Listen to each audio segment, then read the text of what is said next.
అందరికీ నమస్కారం అండి. ఓదెల 2 సినిమా స్టార్ట్ అయిన తర్వాత మనందరం కలుసుకోవడం ఇదే ఫస్ట్ టైం.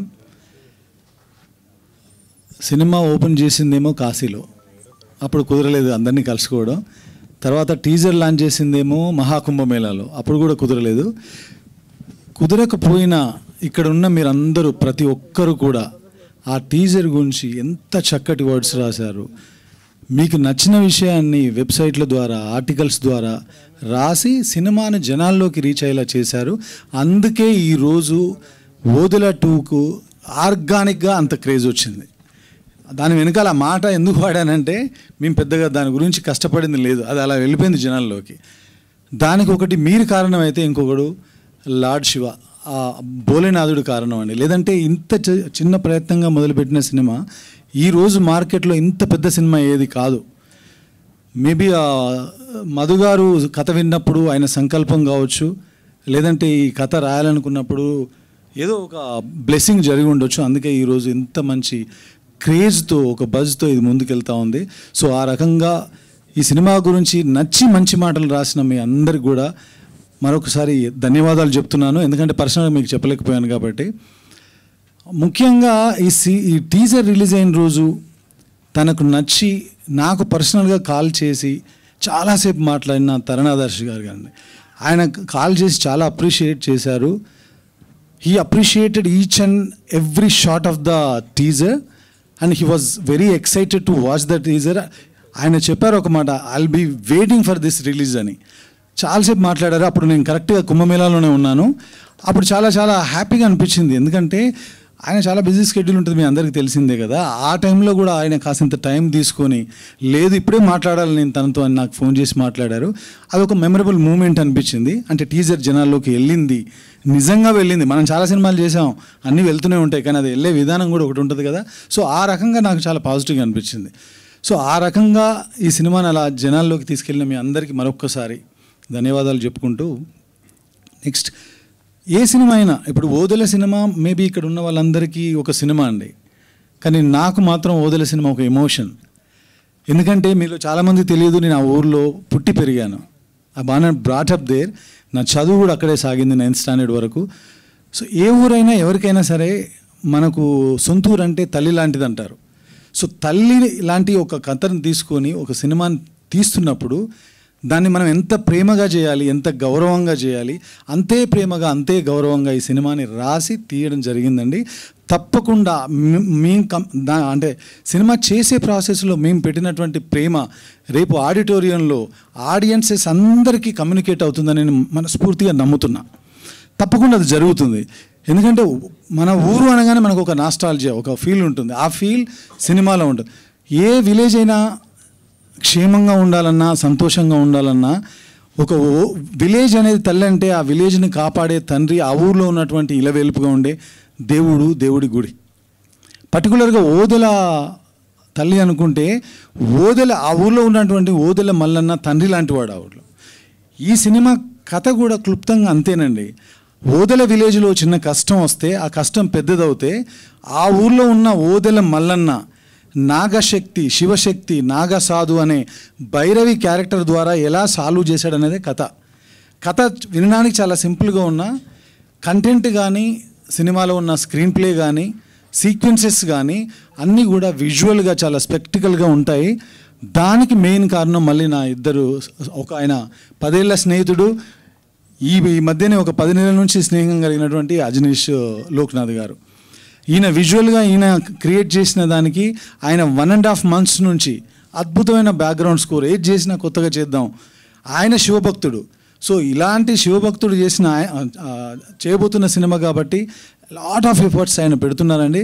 త్వరలోనే అద్భుతమైన బ్యాక్గ్రౌండ్ స్కోర్తో April 17th అంటే April 17న ఏదో అంటారు కదా, మన సంస్కృతంలో కూడా చెప్తారు, చైత్రమాసం శుక్లపదం చతురాని. ఎందుకంటే ఈ పదాలు ఎందుకు వాడుతున్నాం అంటే, దీనికి ఒక నిర్దిష్టమైన ఒక కథలో ఒక భాగం ఉంది, అందుకని అలా చెప్పాను. సో ఆ రకంగా April 17న ఇది ప్రపంచవ్యాప్తంగా సినిమా రిలీజ్ కాబోతుంది. తప్పకుండా థియేటర్ ఎక్స్పీరియన్స్ ఉండే సినిమా ఇది. 100%. వదిలే పార్ట్ 2 అనేదో ఓటీటీలో ఆడింది, అదేదో 1.5 2 hours సినిమా అలాంటి బేస్ చేసుకునే తీశారని అనుకోవద్దండి. ఇది పక్కా థియేటర్ ఎక్స్పీరియన్స్ ఇవ్వడం కోసం ఆ స్కేల్లో చేసిన సినిమా, ఆ స్కేల్లో విఎఫ్ఎక్స్ ఉన్న సినిమా, ఆ స్కేల్లో ఒక బ్యూటిఫుల్ ఎక్స్పీరియన్స్ మీకు ఇవ్వబోతున్న సినిమా. కాబట్టి తప్పకుండా April 17న తెలుగు ప్రేక్షకులు ఎక్కడున్నా, సినిమాని ప్రేమించే ప్రేక్షకులు ఎక్కడున్నా ఈ సినిమాని చూస్తారని నేను ఆశిస్తున్నాను మనస్ఫూర్తిగా. అది జరుగుతుంది, ఈ సినిమాకి అది ఉంది. ఎందుకంటే ఆయనకు మాకు పెద్ద బ్లెస్సింగ్స్ ఉన్నాయి. ఆయనే మమ్మల్ని ముందుకు తీసుకెళ్తున్నాడు. నేను కరెక్ట్గా ఈ సినిమా రాసే టైంకి ఇది రాసే పరిస్థితుల్లో కూడా లేను. ఏదో సినిమా చేయాల్సింది, కాసింత గ్యాప్ దొరికితే ఆ గ్యాప్లో ఓ థాట్ క్రియేట్ అయ్యి ఆ థాట్ ఈరోజు ఇంత దూరం మమ్మల్ని అందరినీ ఇంత దూరం ప్రయాణం చేసేలా తీసుకొచ్చింది. కాబట్టి ఆయనే మమ్మల్ని వెనుకుండి నడిపిస్తున్నానని నమ్ముతున్నాం. సో April 17న ఈ సినిమా రిలీజ్ చేయబోతున్నాం. తప్పకుండా అందరూ చూడాలి. ఇక్కడ ఉన్నటువంటి కాస్ట్ క్రూ గురించి నేను తప్పకుండా ముందు రోజుల్లో జర్నీలో ఒక్కొక్కరి గురించి చాలా టైం తీసుకొని మాట్లాడతాను. కానీ ముఖ్యంగా మాట్లాడాల్సింది ఒక వ్యక్తి, స్పెషల్ మెన్షన్ ఆ వ్యక్తికి. తనే Tamannaah, Tamannaah. Thank you Tamannaah for becoming my Bhairavi. అసలు మేము డైరెక్ట్గా కలవడం కూడా కలవలేదు, ఫోన్లో ఏదో మాట్లాడుకొని ఇలాంటి ఐడియా ఉంది అనగానే షీ వాజ్ రియలీ ఎక్సైటెడ్. ఆ సెకండ్ జర్నీ స్టార్ట్ అయిందండి. అక్కడి నుంచి మేము పడిన కష్టాలు, కాస్ట్యూమ్ కోసం కావచ్చు, తన హెయిర్ కోసం కావచ్చు. ఇక్కడ నేను have to say one more thanks to నీతాలులే మ్యామ్. తను మాతో పాటు ట్రావెల్ చేసి 2-3 సిట్టింగ్స్లో ఈరోజు ప్రపంచానికి అందరికీ అలా చూడగానే నచ్చిన లుక్, అది ఒకటేదో నేను డిజైన్ చేశాను, అది చేస్తే జరిగింది కాదు. తమన్నా ఇన్పుట్స్ చాలా ఉన్నాయి అందులో. నీతాలుల మ్యామ్ గారి ఇన్పుట్స్ ఉన్నాయి. అందరితోనే మేము ఇది చేయగలిగాం. సో అంత మంచి లుక్ క్రియేట్ అవ్వడానికి కారణం నీతాలుల మ్యామ్. తమన్నాకి ఎందుకు ఇంత నేను చెప్తున్నానంటండి, జనరల్గా ఎవరైనా సరే ఇప్పుడు ఒక స్టార్ ఉంటే తనకి అవకాశాలు వెళ్తాయి, కానీ ఒక సూపర్ స్టార్ కోసం మాత్రమే అవకాశాలు వెతుక్కుంటూ వెళ్తాయి. క్యారెక్టర్స్ మనం రాసి వాళ్ళ దగ్గరికి వెళ్తాం. ఈ క్యారెక్టర్ అనుకున్న తర్వాత ఆ క్యారెక్టర్ తన దగ్గరికి వెళ్ళింది, కాల్ చేసి అడిగింది ఒకటి, ఎవరి కోసం అనుకున్నానంటే ఎవరి కోసం కాదు, నీ కోసం రాసింది, నువ్వు చేయాల్సిందే అంతే. అంటే ఆ సెకండ్ అనుకున్నాను నేను, వేరే ఆప్షన్స్ లేవా, ఎందుకు అక్కడికి వెళ్ళాను నేనంటే అప్పటికి నా మైండ్లో నేను ఒక విజువల్ చూశానండి. ఈషా సద్గురు ఆశ్రమంలో తను ఎప్పుడు అంతకుముందు బిఫోర్ ఇయర్ వెళ్ళినట్టుంది. తను ఒక ఫోటోగ్రాఫ్ ఇన్స్టాల్లో చూస్తే నేను అనుకున్నప్పుడు మైండ్లో నాకు కలిగిన ఇమాజినేషన్ తన ఫోటోగ్రాఫ్. ఆ ఫోటోగ్రాఫే ఈరోజు మా భైరవి ఇక్కడ ఉంది. అంతే, అంతకుమించి ఏం జరగల. సో దేనికైనా సరే మనం ఏది అనుకుంటే అది జరగదండి, ఆయన ఏది అనుకుంటే అది జరుగుతుంది. అది నేను నమ్ముతున్నా ఈ సినిమా వరకు. సో ఆ రకంగా ఈ సినిమాలో భైరవి క్యారెక్టర్ తమన్నా చేసిందండి. ఇంకొక మాట చెప్పాలి తమన్నా గురించి, ఎందుకంటే 20 years ఎవరైనా ఈ మధ్యకాలంలో హీరోయిన్స్ వస్తే 2 ఏళ్ళు 5 ఏళ్ళు 10 ఏళ్ళు మ్యాక్సిమం, 20 సంవత్సరాలుగా ఒక వ్యక్తి ఎలాంటి ఈగో లేకుండా ఏ పని చెప్పినా, రచ్చ సినిమా అప్పుడు మేము వానపాట చేసేటప్పుడు ఇంతింత వాటర్ తాగుతూ ఏం తినకుండా ఆ డాన్స్ చేయడానికి తన పడిన కష్టం చూసా. జ్వాలారెడ్డిలో ఒక డ్యాన్స్ నెంబర్ చేసేటప్పుడు ఆవిడ పడిన కష్టం చూసా.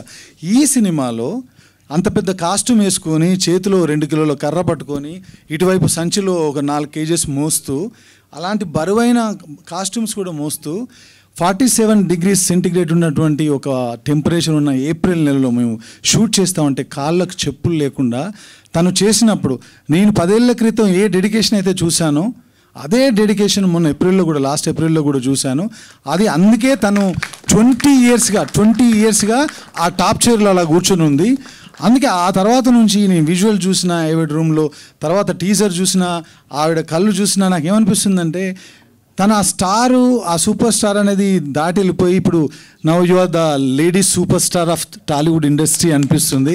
That's what I feel sincerely, really, honestly, truly. ఇది ఏదో మైక్ దొరికిందని చెప్పి ఊరికే ఉత్తి మాటలు కాదు. నేను చూశాను తన జర్నీని, 4 సినిమాలుగా చూస్తున్నాను కాబట్టి చెప్తున్నాను. సో ఈ 20 years కాదు, another 20 years she's going to stay here.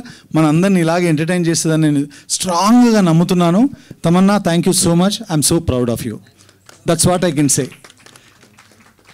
ఇంతకంటే చెప్పేది ఏం లేదు. ముందు ఇంకా చాలా ఉంది. ఇక్కడ ఉన్న వాళ్ళందరి గురించి మాట్లాడాలి.